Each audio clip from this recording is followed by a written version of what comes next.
The fate and face of the electoral body now lies with the recently constituted team of the selection panel, tasked with identifying persons that will lead the country in governing the electoral process.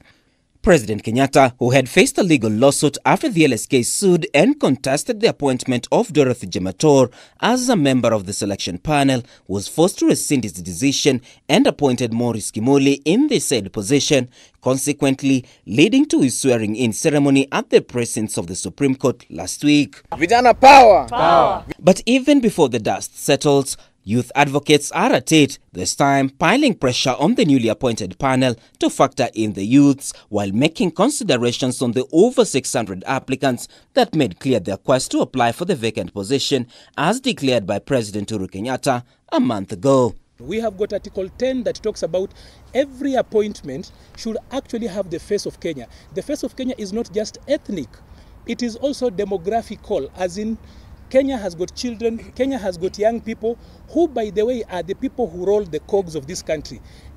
This country's economy rolls on the cogs of young people. They are the people who protect our space, airspace. They are the people who wake up in the morning to work. They run everything except in the management of public affairs. My prayer is that the president is going to leave a good legacy by helping us get a youth advocate or a youth commissioner who is going to represent our interests as youths.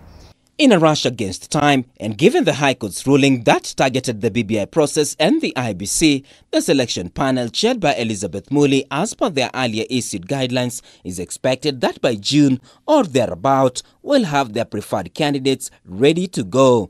In Kenya we have more than 75% of the population below that 5 years. These people have never been represented anywhere on the table. Higher voter apathy among the youth has always been our concern, and this can only be cured if there is a youth commissioner who would relate and understand his peers, thus coming up with youth-friendly policies that will encourage youth participation in the electoral processes. Proponents of Building Bridges initiative have already lodged an appeal, with IEBC preparing to fight back on proper constitution or facilitate a quorum that could give the appeal a lifeline. But before then, the Commission is seeking public views on those that have been selected and their suitability for a period of 7 days after the publication of the shortlisted candidates. The coming week will see if, according to the panel earlier schedule, we'll see the shortlisted candidates appear before the committee for an interview before forwarding their proposals to President Kenyatta for consequent appointment. Tunataka uwakilishaji pale katika tume ya IEBC kwa sababu tuna shida nyingi sana tunaposema kwamba vijana, tuna shida nyingi ambazo vijana hukumbana nazo, haswa wakati ambapo wanataka kuwania viti, wakati ambapo pia wanapiga kura. Tunapata kwamba maslahi yetu hayajawakilishwa na hatuna mtu ambaye anaweza wakilisha maslahi yetu. Two of them, most preferably one lady and one gentleman, to represent us in the IEBC.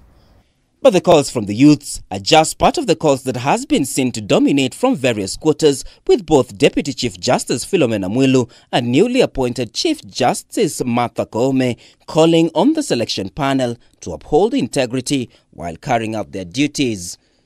Martin Opio, K24 TV.